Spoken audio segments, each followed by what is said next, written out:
On top of Iran's plateaus is the cradle of one of the greatest civilization of builders of ancient history, the Persians. They built here an architectural masterpiece, Persepolis. Until now, it was thought that this site was limited to its impressive terrace, used by the Persian kings only a few months of the year. But recent findings reveal a different face of Persepolis. That of one of the most opulent cities of the ancient world, a paradise in the heart of the Persian mountains.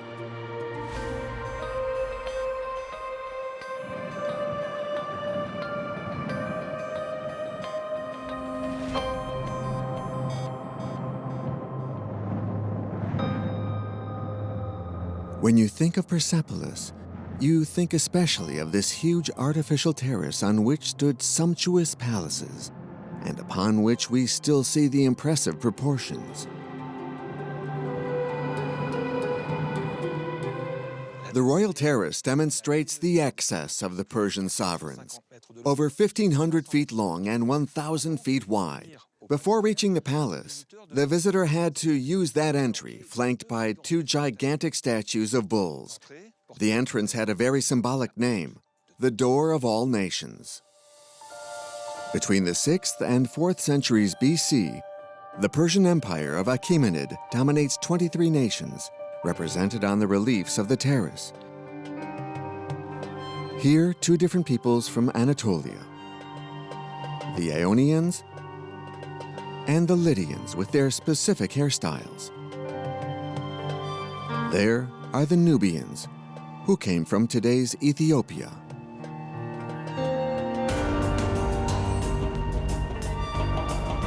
When in 522 BC, Darius the Great, the most famous king of the Achaemenid Empire, took power, his empire stretches from today's Libya to the banks of the Indus River. A vast territory which makes him one of the most powerful kings in the ancient world. Texts relate that to manifest the grandeur of his reign, he built Persepolis in the heart of these arid plateaus.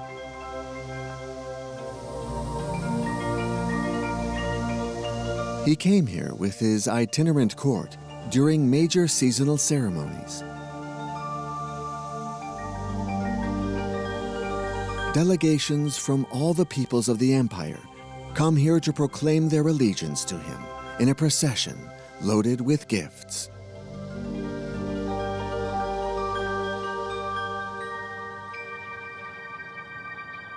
Until now, archaeologists thought that Persepolis was therefore limited to a place of ceremony installed on the terrace and occupied only a few months in the year.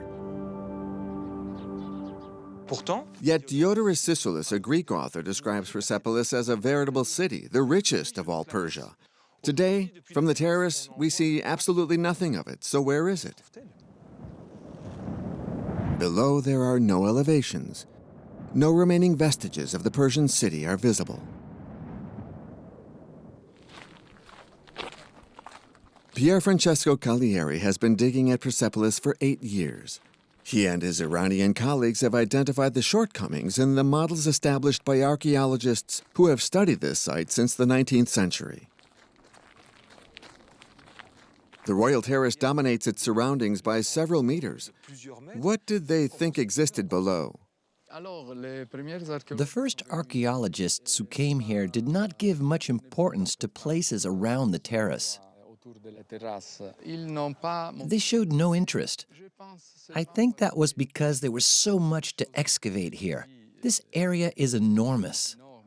The terrace measures 12 hectares.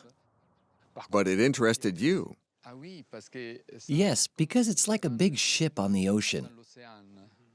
It's impossible for a ship to survive without supplies like food. So we must change the perspective. We must think that such a monumental terrace could only exist with a great support structure in the plain below the terrace. If archaeologists can now support this hypothesis, it's thanks to a fundamental discovery. It was made in the 1930s in the terrace's fortifications. Ernst Herzfeld, a scientist from the University of Chicago, uncovers thousands of clay tablets dated from the reign of Darius.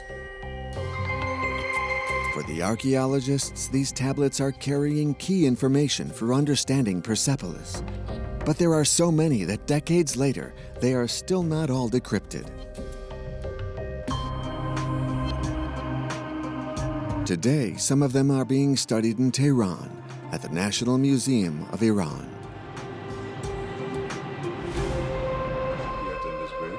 Sharuk Ramejou and Wouter Henkelmann are among the few researchers deciphering this treasure. What they were able to read on these tablets completely changes the vision we had of Persepolis. I see it's a wedge, but it's written in what language? These are written in Elamite. Elamite was one of the administrative and official languages of the Persian Empire. So when it was discovered, originally people were very fascinated and they thought maybe they have found some political text from Persepolis from the time of Darius. But when they studied them, they realized that these are very important texts which are actually from behind scenes. They say something which usually are not told by the royal inscriptions and the kings. So they contain very important information. Wouter, what is written on these tablets? For example, this tablet talks about a priest who receives quantities of flour, and it's a significant amount, 360 liters of flour. The tablets are usually acts of a vast bureaucracy that distributes food. Flour, for example, to teams of workers, priests, men with official duties in Persepolis' economy. This archive talks about 10,000 workers, and that means that Persepolis is not just a ceremonial center used occasionally by the kings. It's a real city. Yes, absolutely. Thanks to the translations of these tablets, Pier Francesco and his Iranian colleague Alireza Asghari began their quest to discover the city of Persepolis and its tens of thousands of residents in the valley below the terrace. The city we see over there certainly stretched across the plain all around us. We know that there was an administration. There were laborers, artisans. All these people lived permanently in the city.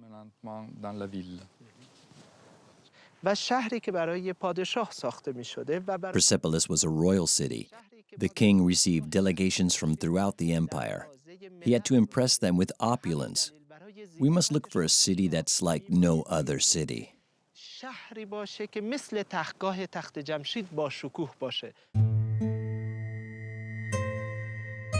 But where to start searching? Around the terrace, there are only fields and arid lands. The dwellings, the more modest workshops, were built of mud. They disappeared with time. To find this ghost town in such a landscape, Alireza and Pier Francesco called in geophysicists. The Iranian Kurosh Mohammedarani and the Frenchman Sébastien Gondet. Seb, we've got something.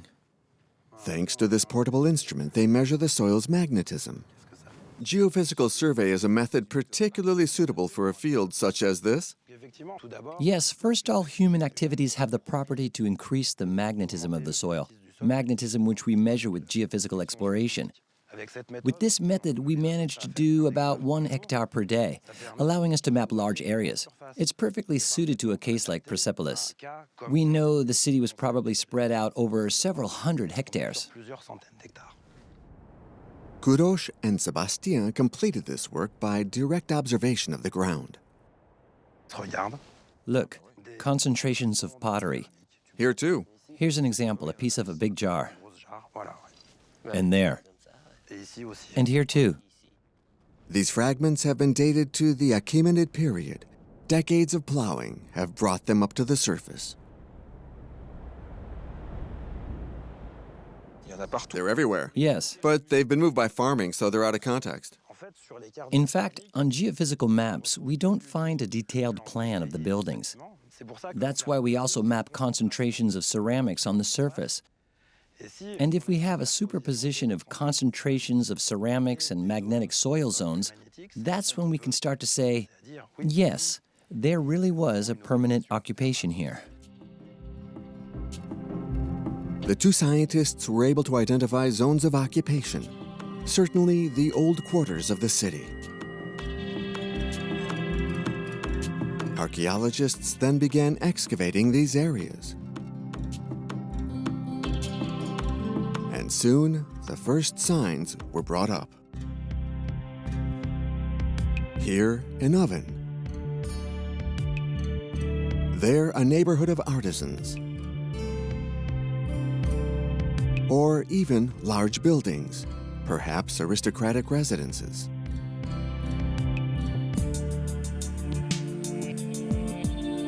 Around the royal terrace, researchers began to see emerging the city desired by Darius, organized in specialized areas, some occupied by workers and craftsmen, others by officials and aristocrats who administered the region.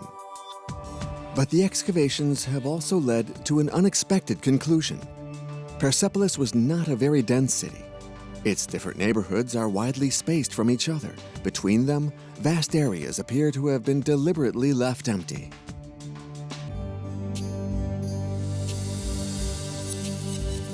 Mapping it with their sensing device, geophysicists have identified traces of ancient furrows in the soil. What do they represent?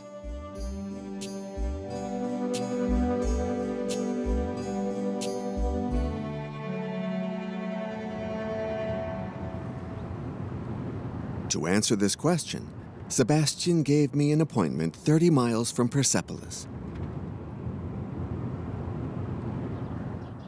At Pasargad, another royal city of the Achaemenid Empire. Hamid Fadai is the curator here. These canals are well preserved, like everywhere in Pasargad? Yes, the part where we are covers 12 hectares, and its peculiarity is that it's covered with over a half-mile of stone canals. The engineering of these canal systems is incredible.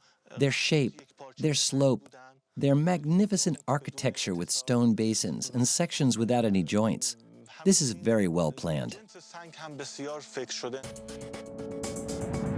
Archaeologists have therefore understood that at Pasargad, this arid area, normally uncultivable, was equipped with an ingenious irrigation system on a large scale. So if I understand well, the arid landscape around us was green at the time? Absolutely. Imagine gardens in which many species were planted. The kings were very fond of showing they could dominate the landscape by building and landscaping lush gardens.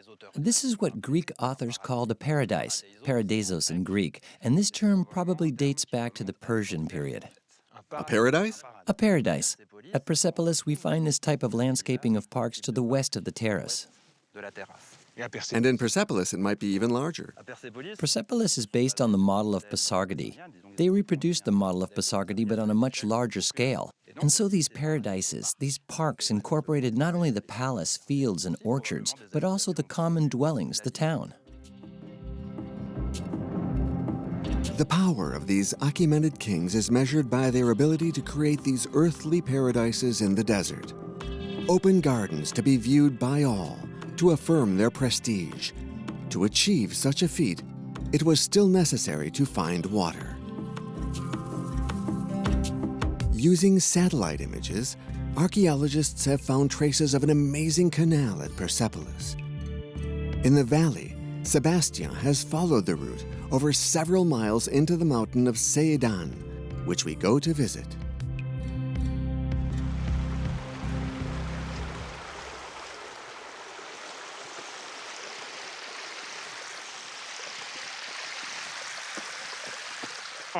We have good reason to believe that this source you see here was exploited by the Achaemenid kings to supply Persepolis. It's a real technological feat. How many miles away are we? We're 9 miles from the terrace of Persepolis, meaning they had to build a canal from these sources to the terrace. A channel that crossed the plain, reached the mountain of Persepolis, and continued to the terrace.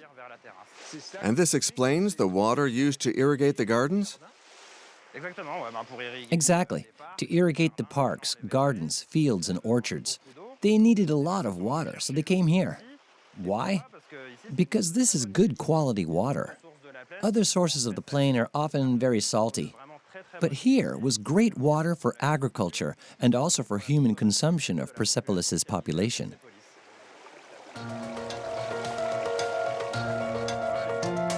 So it's thanks to this pure water that King Darius was able to make Persepolis a Persian paradise. But what could this Eden have looked like? A few months ago, a team of Iranian and French scientists embarked on the track of the essences of the past by diving deep into the earth. These cores have imprisoned the memory of Persepolis' gardens.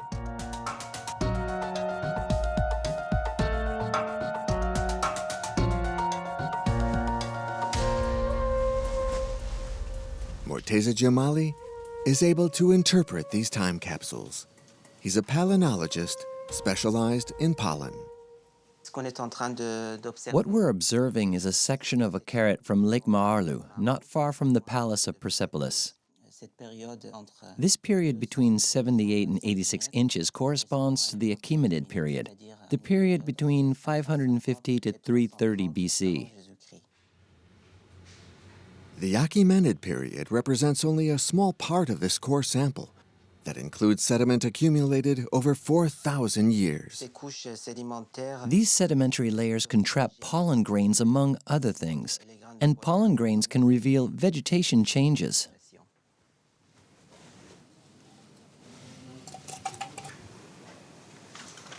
By observing these samples under the microscope, Morteza discovered that new pollens appeared in the region when the Achaemenids came to power. Here is a platinous pollen. What's most remarkable is the appearance of cultivated trees. One can find 5 species of planted trees: walnut trees, planted for their fruit; olive trees, obviously planted for their oil; sycamore and cypress trees, often planted for shade in Persian gardens, but also pine trees. Walnut, olive, pine, cypress, and sycamore. These species did not exist on Iran's high plateaus before the Achaemenids. They seem to have been imported from the 4 corners of their empire, and they managed to grow them on these arid lands, another way to express their power.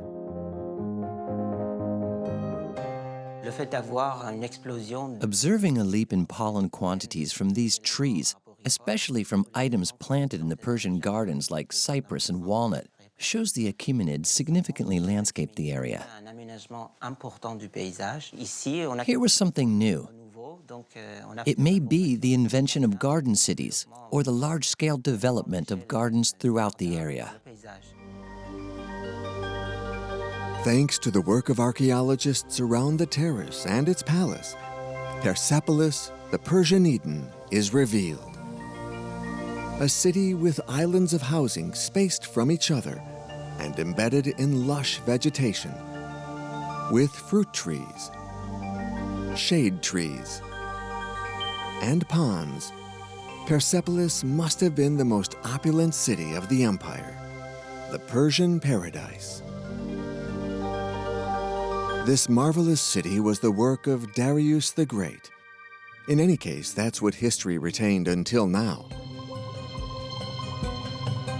But around the site, Pier Francesco's team has made an unexpected discovery that could change the history of Persepolis.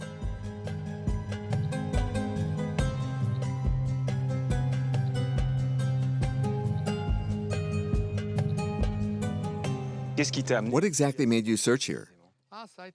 It was by chance, because our Palace in the City project led us to conduct surveys over the plain. When we started digging, we found a surprise.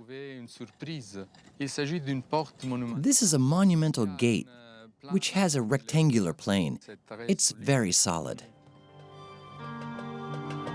Brick walls, 32 feet thick, encircle a corridor with an inner chamber. What was this building's purpose? Finding the answer perplexed archaeologists.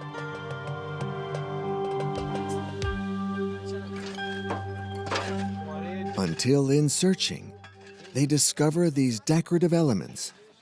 Some are decorated in reliefs, others are varnished. Alireza Asghari, the co-director of the excavation, studies them as they emerge. Look, that's an eye, a beautiful eye. We can see that it was painted with two different colors. And look, here's another engraved brick associated with it, and to which we attach great importance. This one. We believe this is part of a Babylonian dragon called Mushushu. Here is Mushushu's horn. And when we place this brick next to the other one, they become a part of Mushushu's head. From these brick fragments, the researchers have reconstructed the animal. The Mushushu is a dragon with the front paws of a lion, the hind paws of a raptor, and a snake's head.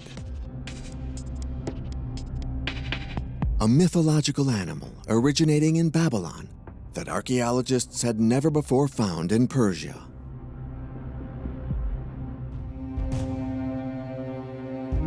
Thus, in reconstituting this puzzle, they made the connection with Babylon's Ishtar Gate, which was one of the main entrances to the powerful Mesopotamian city located more than 600 miles away. Why reproduce this door at Persepolis? When does it date from?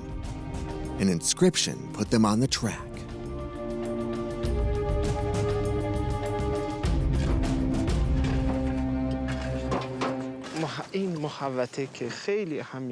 This inscription in cuneiform is very important. It means king. But it's written in an ancient language that was no longer used at the time of Darius. This allows us to affirm that this Babylonian-style door was built before the arrival of Darius to power. Thanks to the discovery of this gate, archaeologists have deduced that a city certainly existed here before the reign of Darius. Maybe founded by one of his predecessors, Cyrus, who 20 years earlier, in 539 BC, conquered Babylon. It was he who would have built this door to celebrate his victory. He would have founded Persepolis before Darius moved here with his palace and transforms the city into a Persian paradise. With these new findings, a completely new story of Persepolis is revealed, thanks to the work of these Iranian, Italian, and French archaeologists. How has your recent work changed the vision we had of Persepolis? Now we've changed our perspective. The aim of the study was transferred to the outer city. We realized that we cannot understand the true Persepolis without a perspective of a city whose terrace is only one part. So we increased the limits of Persepolis much further, in both space and in time. This is an important part of Iranian culture that was born here during the reign of the Achaemenids. That is why for us Iranians, it is so important to understand the civilization that was built and thrived in this beautiful city of Persepolis.